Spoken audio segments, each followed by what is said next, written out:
আসসালামু আলাইকুম। আমি মোহাম্মদ জাকিরুল ইসলাম জাকির, প্রভাষক পদার্থবিজ্ঞান বিভাগ, সৈয়দ আহমদ কলেজ, সুকানপুকুর, গাবতলী, বগুড়া। প্রিয় শিক্ষার্থী, গতদিন আমি তোমাদের অপবর্তন টপিক্সটা খুব সুন্দর করে বুঝাইছিলাম। এখানে একক সিরের দরুন অপবর্তন এবং অপবর্তন ঝাঁঝরি দুইটাই বুঝাইছিলাম। আজকে আমি তোমাদের ওই দুইটা বিষয়ে কিছু ম্যাথ করাবো এবং নতুন একটা টপিক্স আলোর সমবর্তন নিয়ে আলোচনা করব। তো প্রিয় শিক্ষার্থী, আর দেরি না করে আমি তোমাদের ক্লাসটা শুরু করতেছি। দেখো, এখানে বোর্ডে একটা ম্যাথ করে লেখা আছে। দেখো বোর্ডে ম্যাথটা লেখা আছে। দেখো, অপবর্তনেরই একটা টপিক্সের একটা ম্যাথ লেখা আছে। ম্যাথটা ভালো করে দেখো। এখানে লেখা আছে 6 × 10⁻⁻4 সেন্টিমিটার প্রস্থের একটি তীরকে 6000 অ্যামস্ট্রং তরঙ্গ দৈর্ঘ্যের আলো দ্বারা আলোকিত করা হলো। কেন্দ্রীয় চরমের উভয় পার্শ্বে প্রথম ক্রমের চরমের মধ্যে কৌণিক ব্যবধান নির্ণয় করো। তাহলে দেখো, এটা কিন্তু একক সিরের দরুন অপবর্তনের টপিক্স দিয়ে ম্যাথটা দেয়া আছে। এখানে দেখো কি কি দেয়া আছে। প্রথমে দেখো দেয়া আছে যে 6 × 10⁻⁻4 সেন্টিমিটার প্রস্থ। তাহলে তোমাকে যদি গত ক্লাসটা তোমরা করে থাকো তাহলে ওখানে দেখবা যে টপিক্স কোনটা কি এবং কোনটা কি চলক সেটা আমি কিন্তু খুব সুন্দর করে বলে দিয়েছিলাম। এখানে প্রস্থ মানে এত সেন্টিমিটার প্রস্থের একটি সির, তার মানে এখানে তোমার এর মান দেয়া আছে। ঠিক আছে, এখানে তোমার কিসের মান দেয়া আছে? এর মান দেয়া আছে। তার মানে তাহলে এখানে আমার এ সমান সমান দেয়া আছে 6 × 10⁻⁻4 সেন্টিমিটার। তারপরে তরঙ্গ দৈর্ঘ্য দেয়া আছে, অর্থাৎ ল্যামডা 6000 অ্যামস্ট্রং। প্রশ্ন বলছে কেন্দ্রীয় চরমের উভয় পার্শ্বে প্রথম ক্রম চরমের জন্য। প্রথম ক্রম, দেখো এখানে বলছে প্রথম ক্রম, তাহলে অবশ্যই এন এর মান 1। যদি এটা বলতো দ্বিতীয় ক্রম তাহলে এন এর মান 2, তৃতীয় ক্রম বলে এন এর মান 3, এরকম। এবং আরেকটা বিষয় বলছে প্রথম ক্রম চরমের মধ্যে। এখানে যদি অবম থাকে তাহলে একটা সূত্র, আর চরম থাকলে কিন্তু আরেকটা সূত্র হবে। চরম মানে হচ্ছে তোমার উজ্জ্বল, আর অবম মানে হচ্ছে অন্ধকার। কৌণিক ব্যবধান নির্ণয় করো। তার মানে তোমাকে কৌণিক ব্যবধান 2θ এটা বের করতে বলছে। 2θ ইকুয়াল হোয়াট? অর্থাৎ তোমাকে আগে থিটা অপবর্তন কোণ বের করতে হবে, তার সাথে 2 গুণ করে দিলে আমাদের কৌণিক ব্যবধানটা বের হয়ে যাবে। তো সূত্রটা কি দেখো, এখানে উজ্জ্বলের ক্ষেত্রে সূত্র অর্থাৎ চরমের ক্ষেত্রে সূত্র একরকম, অবমের ক্ষেত্রে কিন্তু সূত্র আর একরকম। এখন এই যে চলক দেখো এটা সেন্টিমিটার আছে, তাহলে তোমাকে কি করে নিতে হবে? মিটার করে নিতে হবে। অর্থাৎ 6 × 10⁻⁻4 এর সাথে 10⁻⁻2 গুণ করে দিলেই তোমার কি হয়ে যাবে? মিটার। তারপর 10⁻⁻2 গুণ করে দিলে আমি একবারে লিখে দিই, 10⁻⁻2 গুণ করে দিলে এটা তোমার হয়ে যাবে 10⁻⁶ মিটার। ঠিক আছে, তারপরে এটা দেখো অ্যামস্ট্রং আছে, অ্যামস্ট্রংকে মিটারে কনভার্ট করলে এর সাথে 10⁻10 গুণ করে দিলে এটা কি হয়ে যাবে? মিটার হয়ে যাবে। ঠিক আছে, অবশ্যই তোমরা এরকম এসআই এককে কনভার্ট করে নেবে। আচ্ছা, তাহলে এখন সূত্রটা হচ্ছে a sin θ সমান সমান 2n + 1 lambda divided 2n + 1 lambda by 2। এটা হচ্ছে সূত্র a sin θ n 2n + 1 lambda divided 2।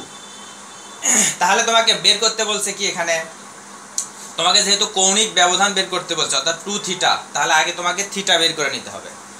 তাহলে এই পাশে sin θ সমান সমান 2n + 1, উপরে ছিল ল্যামডা 2, এই পাশে পার করে দাও বাই 2a। ঠিক আছে, এখান থেকে আমরা মানগুলো বসায় দেব। n এর মান বসাবো হচ্ছে 1, ল্যামডার মান বসাবো হচ্ছে এইটা, এর মান বসাবো, সবগুলো আমরা জানি। এখানে মান বসালে দেখবা যে তোমার রেজাল্ট চলে আসবে 0.15। ঠিক আছে, তাহলে সাইন থিটার মান তোমার চলে আসবে হচ্ছে 0.15। কিন্তু আমার সাইন থিটার তো না, আমার মান দরকার হচ্ছে থিটার মান। তাহলে থিটা সমান সমান কি হবে? থিটা সমান সমান হবে সাইন ইনভার্স 0.15। হ্যাঁ, এইটার মান বসালে দেখবা তোমার রেজাল্ট আসবে 8.627 এত ডিগ্রি। এটা কি বের হলো বলো তো? এটা কিন্তু বের হলো অপবর্তন কোণ। তার মানে তোমাদের গতদিন আমি থিওরিতে বুঝাইছিলাম অপবর্তন কোণ যেটা হবে তার উপরে নিচে অর্থাৎ দ্বিগুণ করে দিলেই তোমার কৌণিক ব্যবধানটা বের হয়ে যাবে। তাহলে তারপরে কি লিখবা? উভয় পার্শ্বে প্রথম ক্রমের চরমের জন্য কৌণিক ব্যবধান কি বের করতে বলছে? কৌণিক ব্যবধান হচ্ছে 2 থিটা।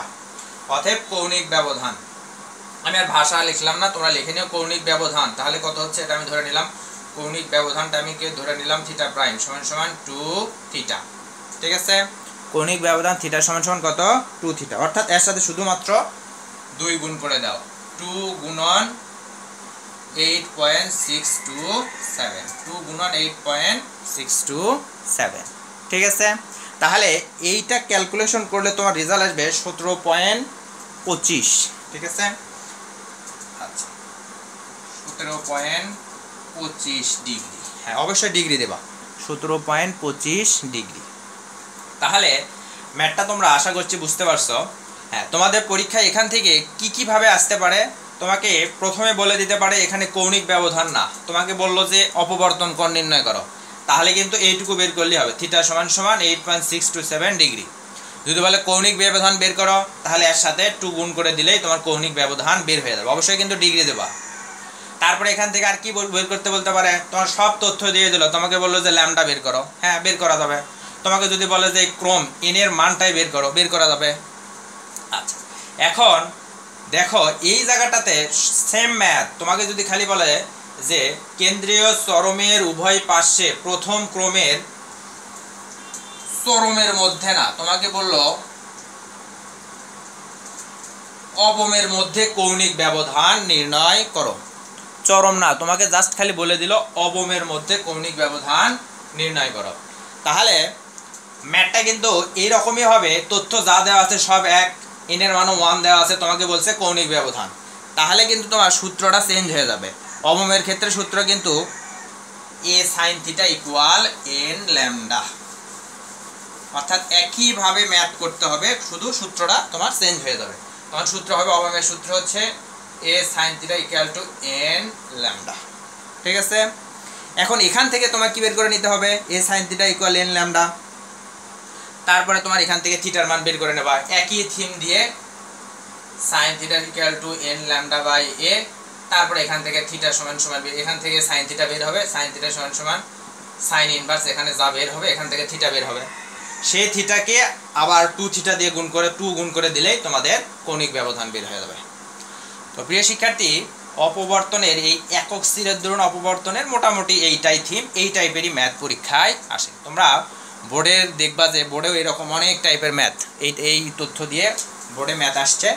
তো আশা করছি তোমরা এই টপিকস দিয়ে ম্যাথ বুঝছো। হ্যাঁ প্রিয় শিক্ষার্থী, দেখো এরপরে একটা ম্যাথ আসে, ম্যাথটা হচ্ছে কোনো অপবর্তন গ্রেটিংয়ের প্রতি সেন্টিমিটারে 5000 রেখা আছে, এর ভিতর দিয়ে 5000 অ্যামস্ট্রং তরঙ্গদৈর্ঘ্যের আলো আপাতিত হলে চতুর্থ চরমের জন্য অপবর্তন কোণ নির্ণয় করো। দেখো এখানে কিন্তু আর একটা তীর না, এখানে দেখো 5000 রেখা আছে। তার মানে আগের ভিডিওটা তোমরা যদি দেখো, আগের ক্লাসটা দেখো, তাহলে বুঝতে পারবা এটা কিন্তু অপবর্তন গ্রেটিংয়ের একটা ম্যাথ। তাহলে এখানে কি কি দেয়া আছে দেখো, এখানে কিন্তু তোমার অবশ্যই তোমরা বুঝতে পারতেছো 5000 রেখা দেয়া আছে, তার মানে এখানে রেখার সংখ্যা দেয়া আছে 5000, অর্থাৎ এটা কিন্তু তোমার এন এর মান দেয়া আছে। ঠিক আছে, অর্থাৎ এ প্লাস বি টোটালের মান দেওয়া আছে এত, এন এর মান দেওয়া আছে। তাহলে আমরা জানি গ্রেটিং ধ্রুবক ডি ইকুয়াল হচ্ছে 1/n, এটা কিন্তু আমরা জানি গ্রেটিং ধ্রুবক, ডিটা হচ্ছে গ্রেটিং ধ্রুবক, ডি ইকুয়াল 1/n। এই এন এর মান দেওয়া আছে 5000, তাহলে এখানে আমরা মান বসে নেব 1/5000, কিন্তু এইটার এককটা দেওয়া আছে প্রতি সেন্টিমিটারে। তার মানে এটা যদি সেন্টিমিটার উপরে উঠে যায় হচ্ছে পার সেন্টিমিটার, অর্থাৎ তোমাকে দেওয়া আছে প্রতি সেন্টিমিটারে রেখার সংখ্যা দেওয়া আছে হচ্ছে 5000, অর্থাৎ এটা দেওয়া আছে তাহলে সেন্টিমিটার ইনভার্স 1।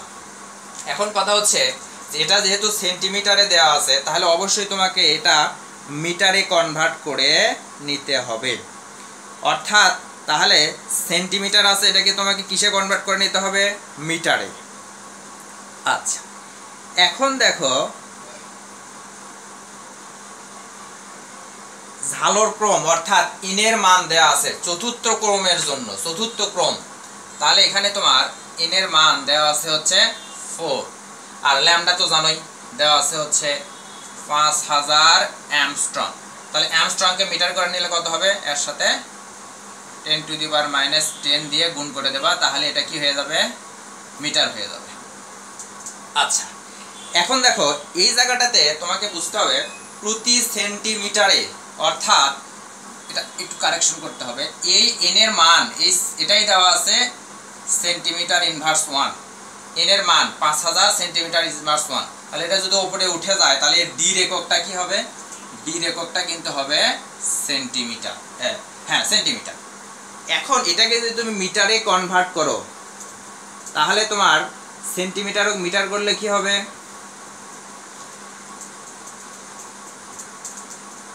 আমি যদি এখানে এরকম করে লিখি 1/5 × 10⁻³ দেখো এই n/4 এটা আমি একটু নিচে লিখি তাহলে ক্লিয়ার হবে, দেখো ক্লিয়ার করে দিই 1/5 × 10⁻³ 5000 কিন্তু ভাঙালে এরকম হয়, আর সেন্টিমিটার মিটার করলে কত হয় 10⁻² দিয়ে গুণ করতে হয়। তাহলে দেখো এই যে 10⁻³ এটা উপরে +3 এটা উপরে উঠে গেলে কি হবে -3, তার মানে এটা আমি এইভাবে লিখতে পারি 1/5 × 10⁻⁻5 মিটার। বিষয়টা বুঝতে পারছো? এইটা তোমাদের এই টপিক্সের কিন্তু এইটাই সমস্যা হয়, ঠিক আছে? এই যে সেন্টিমিটার এটাকে মিটারে কনভার্ট করলে কিন্তু এভাবেই করতে হবে, এটা একটু মাথায় রাখো। তার মানে যখন আমরা গ্রেটিং ধ্রুবক বের করব অবশ্যই এটা এখানে কিন্তু পার সেন্টিমিটার, এর মান দেওয়া আছে পার সেন্টিমিটার, কিন্তু ডিটার একক কিন্তু সেন্টিমিটার, আর সেন্টিমিটার থেকে মিটারে কনভার্ট করলে 10⁻² দিয়ে গুণ করবা, আর এই জায়গায় এটা দেখো 3 উপরে উঠে গেলে হবে মাইনাস, তাহলে 1/5 10⁻⁵ মিটার। এইটা যেন ভুল না হয়, ঠিক আছে? এই রূপান্তরটা ভালো করে করবা, তোমরা দ্রুত করতে পারবা, ওই 5000 × 10⁻² করে দিলেই হয়ে যাবে। তাহলে এই তথ্যগুলো দেয়া আছে। এখন তোমাকে বের করতে বলছে চতুর্থ ক্রমের জন্য অপবর্তন কোণ নির্ণয় করো। তাহলে আমরা সূত্র জানি d sin θ = n ল্যামডা, ঠিক আছে? এখানে সবকিছুর মান দেওয়া আছে, দেখো d এর মান দেওয়া আছে, n এর মান দেওয়া আছে, ল্যামডার মান দেওয়া আছে, এখান থেকে ক্যালকুলেশন করে জাস্ট থিটার মানটা তোমাকে বের করে নিতে হবে, ঠিক আছে? অর্থাৎ sin θ = n λ/d, ঠিক আছে? এখান থেকে তোমরা থিটার মান ক্যালকুলেশন করলে দেখবা যে থিটার মান ক্যালকুলেশন করে তোমার রেজাল্ট আসবে 90 ডিগ্রি, অর্থাৎ এখানে sin থিটার মান আসবে 1, তারপরে θ = sin ইনভার্স 1 করলে দেখবা যে এখানে রেজাল্ট চলে আসবে 90 ডিগ্রি। তাহলে এখানে হচ্ছে অপবর্তন কোণ হচ্ছে 90 ডিগ্রি, ঠিক আছে? এই ম্যাথটাই যদি তোমাকে বলতো চতুর্থ চরম না অবমের জন্য অপবর্তন কোণ নির্ণয় করো, অবশ্যই তখন কিন্তু সূত্রটা কি হয়ে যাবে, চেঞ্জ হয়ে যাবে, ঠিক আছে? যখন তোমাকে অবম বলবে তখন সূত্র কি হবে, ওই একই টাইপের থিম। যদি এখানে চরম না বলে এখানে বলে অবম, অবমের জন্য, ঠিক আছে? যদি তোমাকে চরম না বলে বলে অবমের জন্য, অবমের জন্য, তাহলে জাস্ট সূত্রটার এই জায়গায় কোথায় চেঞ্জ হবে, এই জায়গাটাতে চেঞ্জ হয়ে যাবে, ঠিক আছে? 2n+1 λ/2, 2n+1 λ/2, এটা কিন্তু ল্যামডা, ঠিক আছে? আমি ক্লিয়ার করে আরো লিখে দিই 2n+1 λ/2, ঠিক আছে? অর্থাৎ দেখো অপবর্তনের সূত্র যা, একক স্থিরের অপবর্তনের সূত্র যেটা, অপবর্তন গ্রেটিং এ জাস্ট খালি উল্টে যায়, ঠিক আছে? ওখানে চরমের যেটা সূত্র এখানে অবমের সেটা, ওখানে অবমের যেটা সূত্র এখানে সেটা চরমের সূত্র। এই ম্যাথের সব এই জায়গাতেই সমস্যা হবে। অবশ্যই তোমাকে প্রতি সেন্টিমিটারের রেখার সংখ্যা এটাকে মিটারে কনভার্ট করে নেবা, অর্থাৎ প্রতি সেন্টিমিটারে এন এর মান দেওয়া আছে, তাহলে 1/n, ঠিক আছে। এটা পার সেন্টিমিটার উপরে উঠে গেলে হয় সেন্টিমিটার। 1 গুণ 1 এই যে 5000, মানে এটা না লিখলেও হবে, তুমি জাস্ট খালি এর সাথে 10⁻² গুণ করে দিলেও হবে, ঠিক আছে। তো প্রিয় শিক্ষার্থী, আমি অপবর্তন সংক্রান্ত অপবর্তনের যে দুইটা টপিকস নিয়ে পরীক্ষায় প্রশ্ন আসে, আমি কিন্তু দুইটা খুব ভালোভাবে বুঝাই দিলাম। একটা হচ্ছে অপবর্তন গ্রেটিং, আর একটা হচ্ছে অপবর্তনের যে প্রথম টপিকসটা, এটা বুঝালাম। প্রিয় শিক্ষার্থী, পরের টপিকসটা হচ্ছে আলোর সমবর্তন বা পোলারাইজেশন। তো এই টপিকস থেকে প্রশ্ন খুব কম আসে, এই জন্য আমি ডিটেলসে আলোচনা করব না, শুধু বোঝার জন্য একটু আলোচনা করতেছি। দেখো, সমবর্তন বিষয়টা আসলে কি? যে প্রক্রিয়ায় বিভিন্ন তলে কম্পমান আলোক তরঙ্গকে একটা তলে রূপান্তর করে নেওয়া হয়, অর্থাৎ আলো চারদিকে ছড়িয়ে পড়তেছে, সেটাকে একটা তলে রূপান্তর করে নেওয়ার প্রক্রিয়াটার নামই হচ্ছে আলোর সমবর্তন, ঠিক আছে। আচ্ছা, এই সমবর্তন বা পোলারাইজার, আমরা যে সানগ্লাস ইউজ করি, এটাও কিন্তু এক ধরনের পোলারাইজার বা সমবর্তক, অর্থাৎ এটা আলোর তীব্রতা কি করে দেয়? কমায়া দেয়, ঠিক আছে। এটা বিভিন্ন পদ্ধতিতে তৈরি হতে পারে, ঠিক আছে। খনিজ, লবণ, এই বিষয়গুলো বিভিন্ন পদার্থ দিয়ে এটা তৈরি করা, এটা জাস্ট আলোর তীব্রতা কমায়া দেয়, ঠিক আছে। আচ্ছা, এখন আলোর সমবর্তন, দেখো এখানে চিত্রে একটা বিষয় দেয়া আছে। প্রথমে দেখো একটা আলোক উৎস দেয়া আছে, ঠিক আছে। এই আলোক উৎসটা, এটা কিন্তু একটা সাধারণ আলো। দেখো এখানে একটা সাধারণ আলো দেওয়া আছে, এই আলোটা চারদিকে ছড়িয়ে পড়ছে, কিন্তু যখন একটা পোলারাইজার দেওয়া হয়েছে, তারপরে দেখো আলো একটা তলে রূপান্তর হয়ে গেছে, ঠিক আছে। অর্থাৎ এটা ছিল অসমবর্তিত আলো, তারপরে পোলারাইজার লাগানোর পরে এটা আলোর সমবর্তিত হলো, অর্থাৎ আলো একটা তলে রূপান্তর হয়ে গেল, আলোর তীব্রতা কমে গেল। আমি যদি আর একটা পোলারাইজার এখানে লাগায় দেই, তাহলে দেখো আমি যদি এই অক্ষের সাথে এই অক্ষ এরকম সমান্তরালে রেখে দিই, তাহলে দেখো আলোর তীব্রতা আমার কমতেছে না। কিন্তু এই পোলারাইজারটা যদি এইভাবে না রেখে আমি যদি একটু বাঁকা করে এরকম বাঁকা করে লাগায় দিই, অর্থাৎ এই সমান্তরাল অক্ষের সাথে এই অক্ষটা যদি ধরুন 45 ডিগ্রি কোণে থাকে, কত কোণে থাকে? এই অক্ষটা যদি 45 ডিগ্রি কোণে থাকে, তাহলে দেখবা যে সব আলো, এই সমবর্তিত আলোগুলো কিন্তু এখানে সবগুলো আলোর ভেতর দিয়ে যেতে পারবে না, অর্থাৎ আলোর তীব্রতাটা কমায়া যাবে, তীব্রতা কমবে। তাহলে বিষয়টা বোঝাতে পারছি। অসমবর্তিত আলোকে পোলারাইজার দিয়ে সমবর্তিত করে তারপরে আরেকটা পোলারাইজার যদি আমরা সমান্তরাল অক্ষে ইউজ করি, তাহলে আলোর তীব্রতা কমে না। কিন্তু যদি 45 ডিগ্রি কোণে রাখি, তাহলে আলোর তীব্রতা কমে যায়। এইটাই যদি আমি 90 ডিগ্রি কোণে রাখি, অর্থাৎ এই যে অক্ষ, এইটার সাথে যদি আমি এবার পোলারাইজারটাকে 90 ডিগ্রি কোণে রাখি, এরকম 90 ডিগ্রি কোণে, দেখো এবার এই অক্ষটা এই অক্ষের সাথে 90 ডিগ্রি কোণে, তাহলে দেখবো যে আমরা আলোর কোনো তীব্রতায় আর পাবো না, কোনো তীব্রতায় পাবো না। তার মানে একটা পোলারাইজার থেকে আর একটা পোলারাইজার এভাবে এদের অক্ষের পরিবর্তন করেও তীব্রতা কি করা যায়? কমানো যায়। এখন এই সংক্রান্ত আলো তীব্রতার এই সংক্রান্ত দুইটা বিজ্ঞানীর দুইটা থিম আছে। একটা আমি যেটা বুঝালাম, এটা হচ্ছে ম্যালাসের সূত্র। হ্যাঁ, ম্যালাসের সূত্রের সূত্রটা হচ্ছে এরকম, I = I0 cos square theta, ঠিক আছে। I = I0 cos square theta. I0 হচ্ছে এই যে আলোটা, এই যে অসমবর্তিত আলোর পরে যে আমরা আলোটা পেলাম, এটা কিন্তু আমরা পুরোপুরি সমবর্তিত বলবো না, এটাই হচ্ছে I0।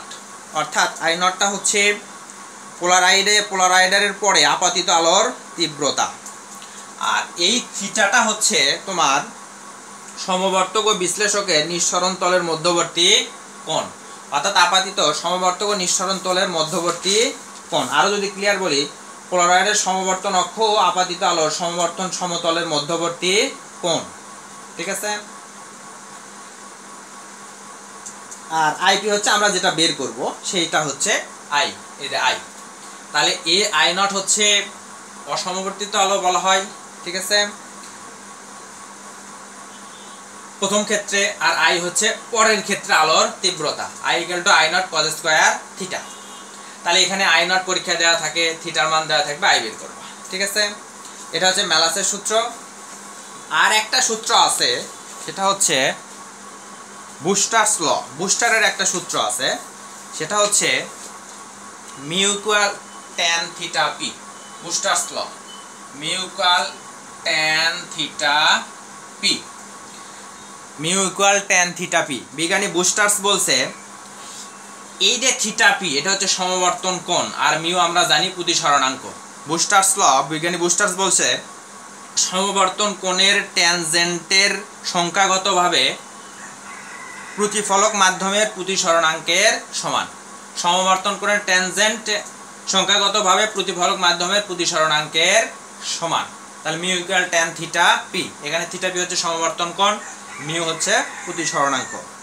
এবং এটা ক্যালকুলেশন করে আবার এরকমও পাওয়া যায় আর plus theta P equal 90 degree, অর্থাৎ সমবর্তন কোণ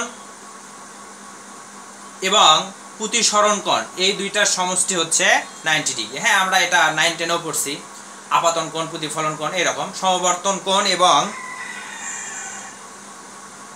প্রতিসরণ কোণ এদের যোগফল হচ্ছে 90 ডিগ্রি।